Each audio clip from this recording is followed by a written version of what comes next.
एकनाथ शिंदे के बागियाना तेवर से महाराष्ट्र की उद्धव ठाकरे हुकूमत मुश्किलों में घिर गई है। हालांकि महाविकास आघाड़ी मुसीबत से उबरने की बात जरूर कर रही है, लेकिन हुक्मरान इत्तेहाद भी ये मानता है कि ये इसके लिए सबसे ज्यादा इम्तिहान की घड़ी है। इसी के पेश नजर सीएम उद्धव ठाकरे ने आज रियासती काबीना की एक अहम मीटिंग जो है वो तलब की है। ये मीटिंग दोपहर 1 बजे मुनक्किद होना है। इस मीटिंग में मौजूदा बुहरान का हल तलाश करने की कोशिश की जाएगी। ख्याल रहे कि उद्धव ठाकरे ने कल एकनाथ शिंदे से फोन पर भी बात की थी। मुंबई से हमारे साथ इस वक्त मौजूद हैं हमारे साथी वसीम अंसारी। वसीम, महाराष्ट्र की सियासत में आज के लिए काफी अहम दिन माना जा रहा है। अभी आपसे तफसीलात चाहेंगे। तमाम तर आज क्या कुछ अहम सरगर्मियां जो है रहने वाली हैं?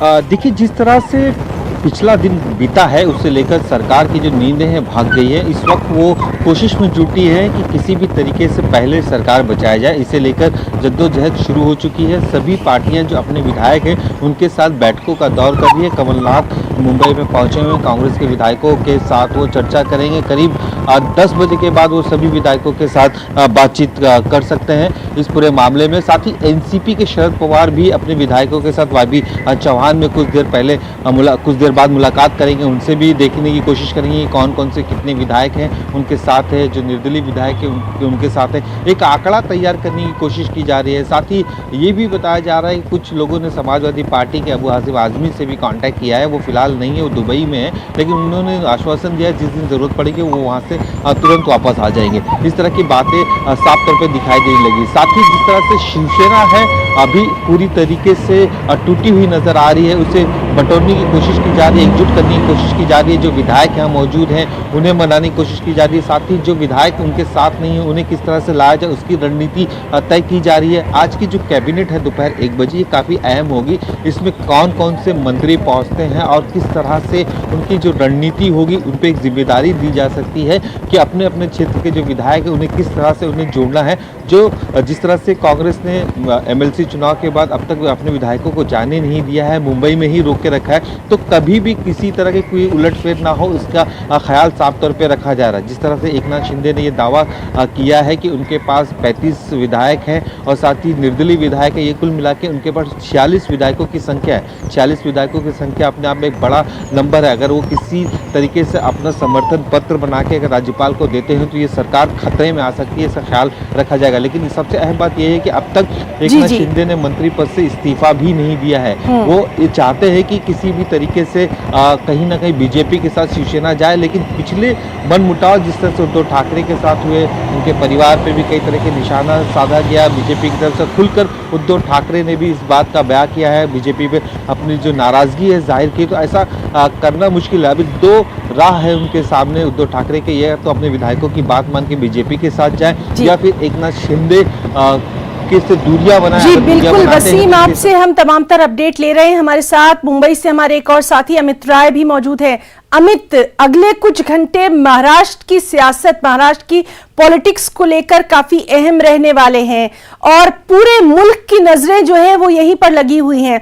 आपसे तमाम तर तज्जिया चाहेंगे कि किस तरह से देखेंगे ये जो सियासी उथल पुथल है महाराष्ट्र में। कि जैसे ही असम गुवाहाटी उतरे और मीडिया से बात की शिंदे ने और कहा कि 40 विधायक हमारे साथ हैं। सूत्र हमारे ये बता रहे हैं कि 36 शिवसेना के विधायक और 10 निर्दलीय, कुल मिलाकर 46 विधायकों का समर्थन जो है वो प्राप्त है और ये बहुत बड़ी संख्या है और ये महाविकास आघाड़ी सरकार के लिए खतरे की घंटी है।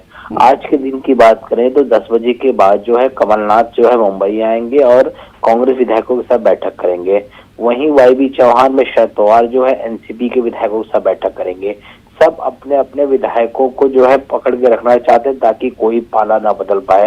अब सवाल ये था कि 56 सीटें थी शिवसेना की, एक एमएलए की डेथ हो गई, बचे 55 में से जो है 2/3 सीट होती है 37 और 37 का आंकड़ा जो है अब छू लिया है एकनाथ शिंदे ने, जैसा कि वो दावा कर रहे हैं। जी। तो ऐसे में अब सबकी निगाहें राजभवन की तरफ होंगी कि जिस तरह से वो कह रहे हैं कि 40 विधायकों का उन्हें समर्थन प्राप्त है, और जो हमारे सूत्र बता रहे हैं कि 36 शिवसेना और उसके अलावा 10 और निर्दलीय का भी समर्थन उन्हें है, यानी कुल मिलाकर 46। तो क्या वो अपने समर्थन की चिट्ठी जो है राजभवन राज्यपाल के पास भेजते हैं? अगर वो चिट्ठी भेजते हैं तो उसके बाद राज्यपाल जो है उस पूरी घटनाक्रम से मुख्यमंत्री को अवगत कराएंगे और कहेंगे कि आप जो है अपना सहमति जो दीजिए और एक विधानसभा के सत्र में जो है आप अपना प्रस्ताव जो है वो लाइए कि आपके पास कितना संख्या बल है। तो ऐसे में देखना होगा जब सबकी निगाहें जो है राजभवन की तरफ है, क्योंकि पहले ये था कि 37 का जो मैजिक फिगर है वो हो पाएगा कि नहीं हो पाएगा। अगर 37 नहीं हो पाता है तो दल बदल कानून के तहत जो है इन्हें अपने विधायक पद से इस्तीफा देना पड़ता और फिर उपचुनाव की बात आती। लेकिन अब जो ये कह रहे हैं कि मेरे पास 40 है, और सूत्र हमारे ये बता रहे हैं उसी ग्रुप के एकनाथ शिंदे के कि 36 + 10 46 है उनके पास। तो अब आंकड़ा तो पूरा हो चुका है। अब इसी आंकड़े को अपनी तरफ खींचने के लिए महाविकास आघाड़ी लगातार कोशिश कर रही है। 1 बजे कैबिनेट की बैठक है और ये भी है कि जो उनके पास विधायक है उस पर 5 मंत्री हैं, तो क्या 5 मंत्रियों को जो है हटाया जाएगा उनके मंत्री पद से? किस तरह की बिल्कुल कार्रवाई? अमित, तो आज का दिन काफी अहम रहने वाला है महाराष्ट्र की सियासत के लिए। लगातार आपसे भी हम तमाम तर अपडेट अपने नाज़रीन तक पहुंचाते रहेंगे। तो नाज़रीन, हमारे दोनों साथी वसीम अंसारी, अमित राय लगातार हमारे साथ मौजूद रहेंगे। साथ ही साथ गुवाहाटी में क्या कुछ वहां पर सियासी हालात है उस पर भी हमारी नजर रहेगी। तमाम साथियों का हम शुक्रिया अदा करना चाहेंगे।